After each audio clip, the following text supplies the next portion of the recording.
Hello Melgoers all over the world. Ngayon pa lang siguro, alam niyo na kung nasaan tayo? Yes, nandito tayo sa may Golden Bridge / Crowded Bridge dito sa may Bana Hills. So ano nga ba yung situation dito? Worth it ba kapag bumisita kayo rito? Meron ba talagang times na masosolo nyo itong Golden Bridge na ito? Samahan nyo po kami, pero sa mga hindi pa nakasubscribe, please do subscribe and like and follow nyo po kami sa aming mga social media account. Kung gagamit naman po kayo ng Klook, gamitin nyo po yung aming promo code para magkaroon po kayo ng up to 5% discount. Ano pang gagawin? Tara na, go with me, Mel. I just want us to go. Drop everything and just go. Good morning everyone, and today we're going to Bana Hills na. So ito na yun. Nagulat kami kasi ito yung sumundo sa amin. Ang in-expect talaga namin, maliit na car lang. So, kaya gulat na gulat kami, hindi kami nakapag-vlog kaagad. Actually, dapat hindi nga namin iba-vlog, pero gusto lang namin sa inyo ipakita. And then, umandar na naman yung pagiging ano namin. Inosente namin. Kasi, nakakatawa, yung stair niya kasi paakyat dito, kung saan siyang ano, lumalabas, automatic siya. Tapos nakaakyat na kami. Etong sa Enzo, isinasara yung door. Ang sabi ng driver, auto door. Auto closed. So ayun pala siya. So ito, nabook lang namin siya sa Klook ng 1,400 pesos. Kasi kapag ka nag-bus kami, parang magagastos namin, kulang-kulang 1,000 kaming dalawa. And yung pinaka-bus station, malayo-layo pa dito sa may hotel namin. Kailangan pa namin maglakad ng 22 minutes. So kaya ito na lang, 1,400 lang. Napaka-convenient pa. And then, nakita nyo ba guys? Pakita ko sa inyo kung gaano to kalaki. Ayan o, ang laki. Diba? Kaming dalawa lang. It's a limousine. O diba? Ang taray ng limousine.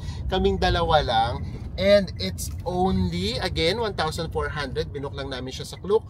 So kung gusto nyo magkaroon ng up to 5% discount, gamitin nyo lang yung aming promo code, Go with Mel. So magkita-kita tayo kapag nasa Bana Hills na tayo.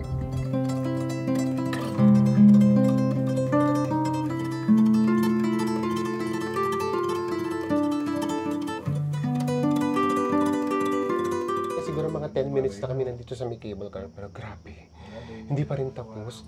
Alam nyo ba na isa rin tong cable car dito sa may Bana Hills, sabi pinakamataas at pinakamahabang cable car in the world. So kaya sulit na sulit yung ibabayad nyo. So nakita nyo na kanina, di ba? Meron kami mga nadaan ng falls, bukod pa dun sa mga bundok, and then yung forest talaga. And then ito talaga yun, pati mga ulap. Talagang lahat talaga, all in one. Makikita nyo talaga siya kapag ka nag-cable car kayo going up sa Bana Hills. So nandito na tayo sa may Bana Hills. So ayan ha, papunta nga pala rito. Nakita nyo naman kanina nag-cable car tayo. So hindi na namin siya masyadong na-vlog. Ang dami kasing ganap na nangyari behind the scene. Tarantang-tarantang kami. So ito yung mga pupuntahan natin na hahanapin namin ni Enzo kasi ang laki talaga nito guys. So ang pupuntahan namin, ito lahat to libre na to. Kasama na to dun sa may binayaran natin. Yung Jardin de Amor Gardens, Luna Castle, Helios Waterfall. So baka yun yung nadaanan natin kanina. Yung French Village. Tapos yung Fantasy Park, yun yung parang theme park. And then meron tayong 2 hours dining experience for free sa may Four Seasons Buffet Restaurant. So lahat ng yan, ibinok lang namin yan sa Klook for 2,700 pesos. And then, kung gusto niyo rin mag-book, gamitin niyo lang po yung promo code namin, Go with Mel, para magkaroon kayo ng 5% discount. So maganda kapag kami Klook guys kasi wala nang pila-pila. Diretso na kagad. So try natin manghirap o manghingi ng map. Ayan, manghingi tayo ng map. Oh, di ba parang bubonggo na? Hello, can we ask for a map? Philippines. So ayan na guys, para tayong mag-Amazing Race. Amazing Race ba tawag doon? Amazing Race. Oo. So hanapin natin ang hahanapin. Ang nakakatawa dito na tinatanong kung saan tayo galing kasi kada map na yung mga languages. Yes. So tara na. So eto, parang ano pa lang ito. Ito pala yung pinaka-entrance. Ito yung pinaka-Sun World. So tingnan nyo guys, parang ano, kamukha. Hindi naman kamukha, pero parang sa Universal, Universal. No? Ayoko sabihin ginaya. Ayoko sabihin ano eh. Umiikot din yung globe. Oo. So tara, pasok lang tayo. Sundan lang natin yung mga tao. Hindi naman tayo rito maliligaw. Or maligaw man tayo, okay lang. Kasi maganda naman dito. Noong last time na pumunta kami dito ni Enzo, last 20, basta nga namang 7 or 8 years ago, sobrang maulan, hindi namin siya masyadong na-enjoy. Nakakapote tayo na, no? Nakakapote kami. So ngayon naman sobrang araw. Actually, huminto muna ako para magpahid ng sandamakmak na sunscreen. Kasi tingnan nyo guys, hindi pa talaga bumabalik yung kulay namin. Ayan, French Village So dito na, pasok na tayo sa may French Village. Guys, mga 15 minutes na kami lakad ng lakad. Nakakaligaw, no? Oo, as in ligaw na kami na Hindi na namin alam kung saan kami pupunta. Sabi ko naman sa kanya, hindi naman natin kailangan makita lahat. So lakad lang tayo ng lakad. And kapag kami nakita tayong view, picture na ng picture. Ito nakakaloko guys. Nakikita nyo ba itong ulap? Nandito talaga ako sa may ulap guys. Oh, diba? Oh, ayan siya. Ang lamig tuloy. Ang lamig niya. Oh, ang lamig niya. So, silip tayo dito ha. Ito talaga, makikita nyo talaga. Zero visibility. Oh, guys. Oh, ulap na ulap talaga siya, guys. So, ayan. Kitang-kita nyo, diba? Ulap na ulap talaga siya. So, ayan. Pupunta talaga siya dito. So, para kaming, naglalakad sa ulap. Another cable car, right? Napakatamang mag-balance. Eto na, papunta na tayo sa my Golden Bridge. Dito ka na, para kasama ka. Grabe. Ito lang advice namin sa inyo ha. Huwag kayong mahiyang magtanong. Alam nyo, kahit may mapa. Oo nga, nilagyan nila ng yung mapa, nilagyan nila ng mga number, ganyan. Pero hindi rin naman namin mahanap. Kung di mo yung number na yun, nahanapin mo kung nasaan. So hindi na kami nahiya. Nagtanong na lang kami ng nagtanong kaysa naman maubos yung... Ay! Ang bilis! Ano ba yan? Ba't ganun? Ba't ang bilis? Grabe naman! Ang bilis naman nun! So anyways, hindi ko na alam kung ano nasasakayan namin, kung cable car or roller coaster. So ganito din actually kanina. Pero kanina hindi ako masyadong makapag-vlog kasi ang dami namin sa may isang cable car. So at least ngayon kaming dalawa lang talaga ni Enzo. Ang ganda niya guys! So punta na kagad tayo sa may Golden Bridge. Tingnan natin kung gaano karaming tao doon. Actually, pinaka-highlight na namin dito dalawa ni Enzo, yung Golden Bridge, kasi nung una kami rito pumunta, wala pa yun. And then pangalawa, yung buffet lunch. Yun lang tayo yung pinaka-highlight namin. And the rest, wala. Lakad-lakad na lang kami. Ito na yung Golden Bridge. Nakikita nyo na ba? Ayan na siya. So, dyan tayo pupunta. Makikipagtagisan tayo. Kasi parang ang daming tao. Unexpected naman. Kasi nga, anong oras na? Magto-12 pa lang. So, ito yung oras nakasagsagan ng day tour. So, puro day tour talaga to guys. Ayan oh. Ang daming tao talaga. From Danang kasi sila. So, bus yung dumarating dito guys. So, last time din, nag-day tour lang din kami. So, let's see. Ayan na. So, ito na yung famous na Golden Bridge. Daming tao.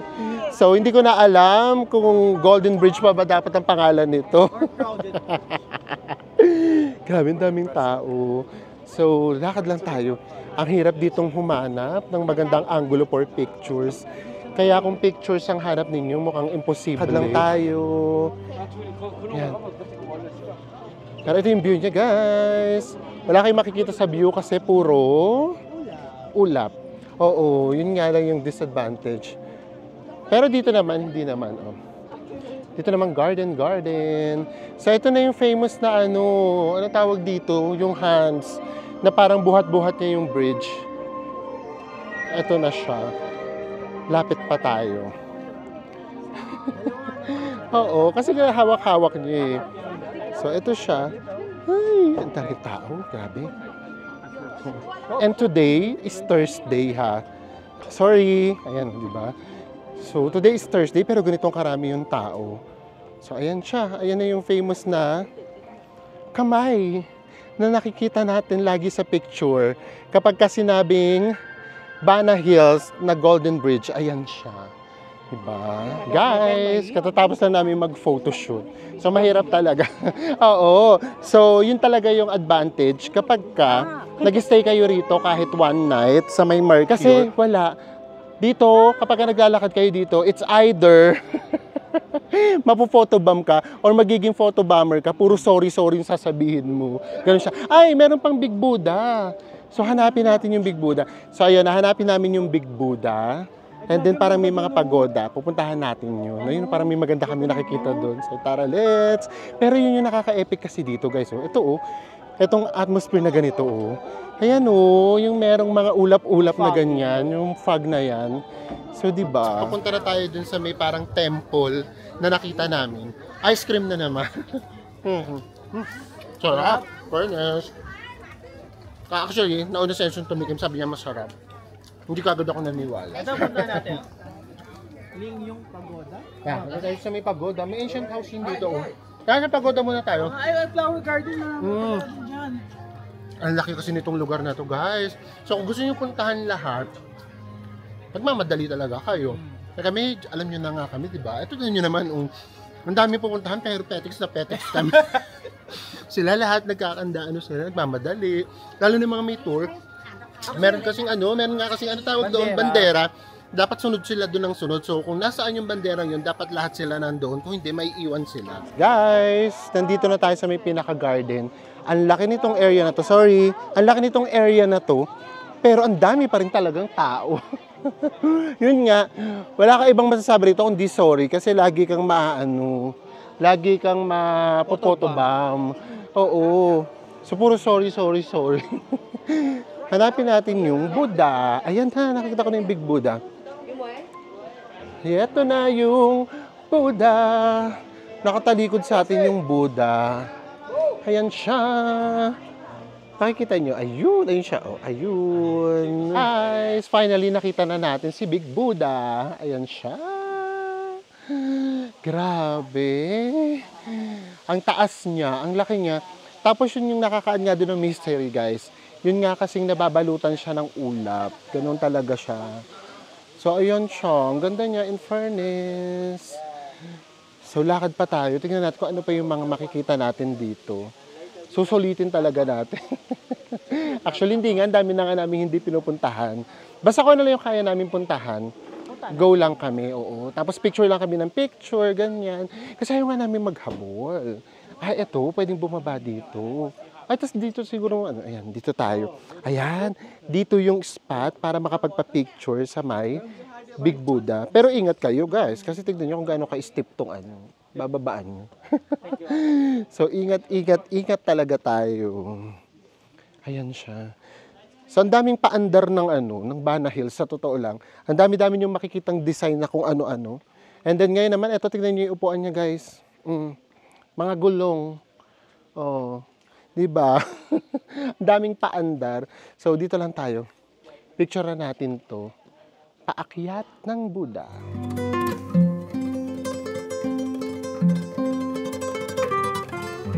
Guys, lakad lang tayo dito sa may pinaka-hardin. Tapos baba na tayo. Kasi Tommy Lee Jones na kami. Ayan, oh, di ba? So, isa rin to sa mga pinipicturan.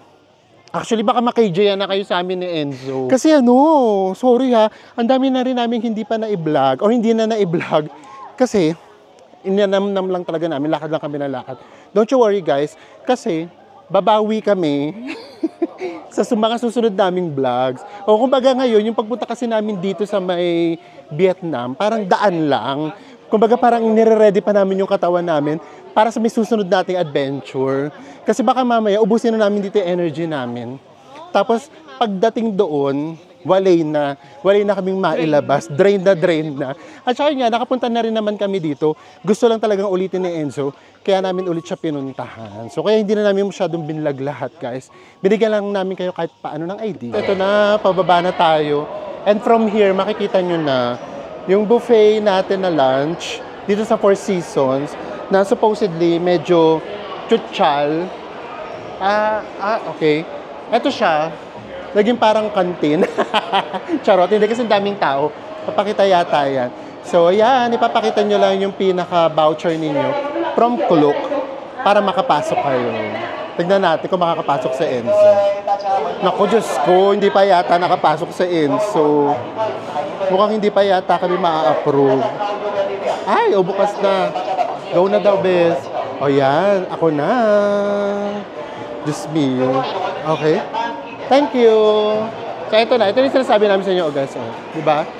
Nagmukhang kantin. So, ngayon, ang gagawin natin, bago tayo kumuha ng pagkain, maghanap muna tayo ng upuan. Kasi kapag hindi, wala tayong mauupuan. Ito na yun, guys. wala kaming makitang upuan na bakante. As in, puro puno talaga. Ayan, ayan yung magiging challenges ninyo. Eto, merong nililinis. Pwede na to, hindi na kami mamimili ng magandang pwesto. Kesa naman magpaikot-ikot kami. Ayan, meron na dito. Sisave na natin tong upuan dito. Is this available, right? Oh, yan, available. Umi-English talaga sa Edzo, no? And then, ngayon naman, ipapakita kagad namin sa inyo yung food para malaman nyo kung sulit ba. So, sisimulan na natin. Actually, marami rin itong choices. In fairness naman, alam nyo, parang ang itsura niya. Ano yung sa kinakainan natin? Vikings yung ano niya. Kaya nga lang, sobrang crowded. So, kailangan lang talaga ng mahabang pasensya.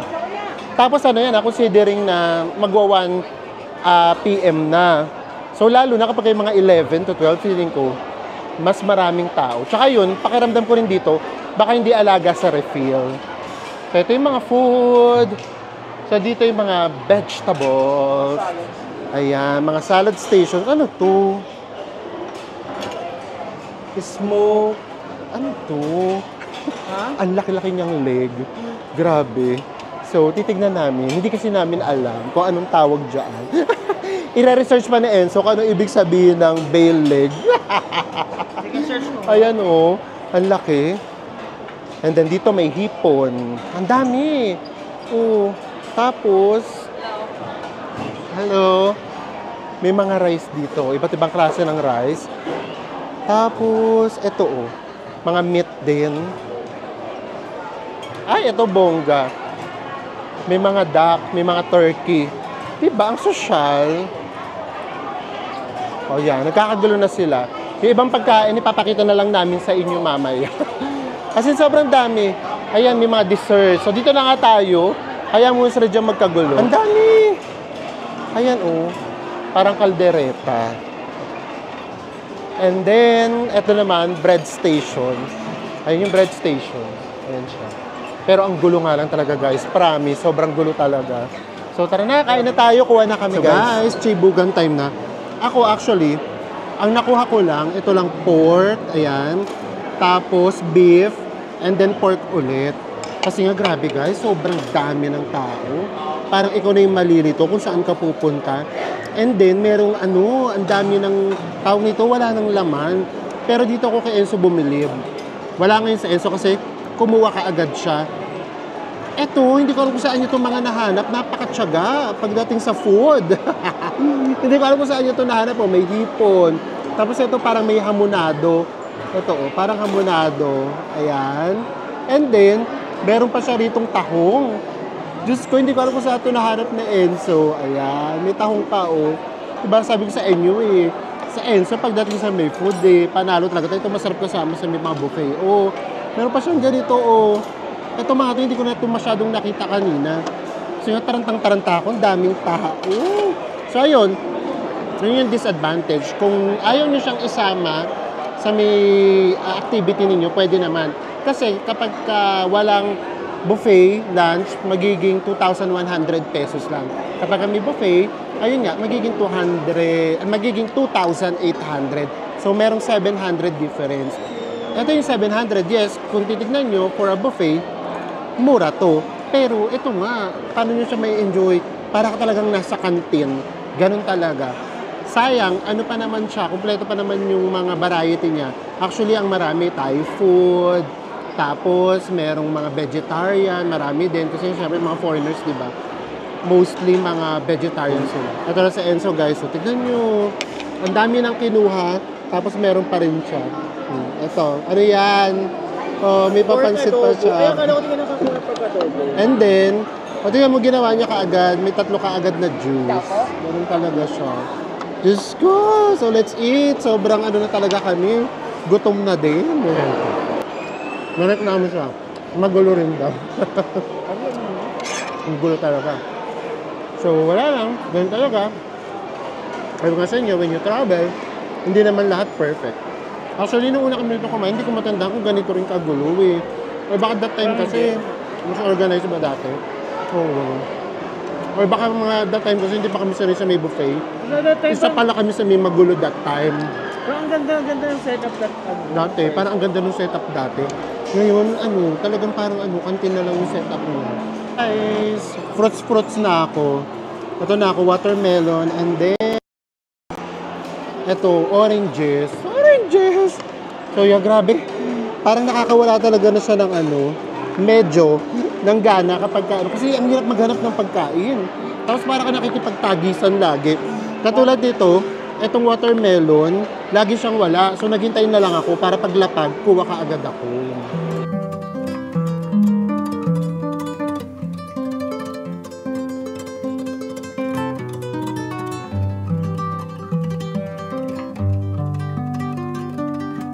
So yes guys! So tapos na tayo. So mag-recap lang tayo ng konti. Alam niyo naman kami, dapat bibigyan namin lagi kayo ng, tawag nito, ng verdict. Akala niyo lagi kaming judge, no? Kaya kami rin tuloy na judge. So anyways, mas maganda na yung nagpapakatotoo tayo. So, sulit ba siya?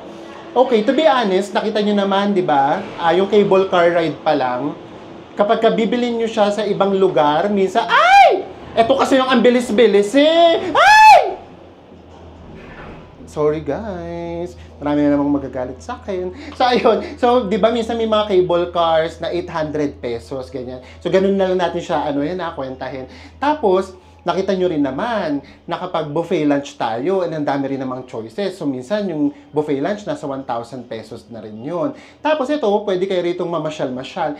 So, kung presyo yung pag-uusapan, yes, sulit na sulit naman siya. Pero ayun nga lang talaga, ayan, matatapos ba tayo? Yun nga lang talaga, sobrang laki niya, hindi mo na siya maiikot, ang dami mo nang hindi mapupuntahan.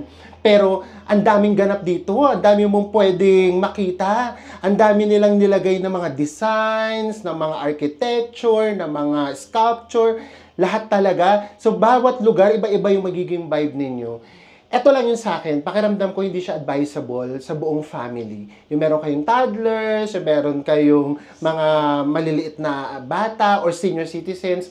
Kasi guys, talagang dito talaga parang mano-mano. Pagkatapos mo ng cable car, lalakad ka talaga or bababa ka talaga, lalo na din sa may big bodang na nakita ninyo. So, ganun siya. So, hindi siya pang buong family. Tingin ko, ito yung mga pang friends, ayan, or yung mga honeymooners, magjowa, ganyan. Ito yung para sa inyo. So, yes, for me, sulit pumunta rito sa may Bana Hills, lalo na kung first time ninyo. Kami nga, second time na, pero sinasabi pa rin namin sa inyong sulit. So, yes, if nandito na kayo sa may Danang and meron kayong extra time, punta kayo dito sa may Bana Hills para ma-experience nyo rin siya for the very first time. Lalo na ngayon, napaka-convenient na meron ng direct flights from Cebu Pacific. So guys, ayan na ipakita na namin sa inyo yung totoong situation kung pupunta kayo rito sa may Bana Hills. Lalo na kung looking forward kayo sa may Golden Bridge / Crowded Bridge. Yung totoong situation yung pinakita namin sa inyo. Para hindi na kayo masyadong mag-expect too much, di ba? So ayan, magkita-kita po ulit tayo sa mga susunod pa nating travel vlogs. Bye everyone!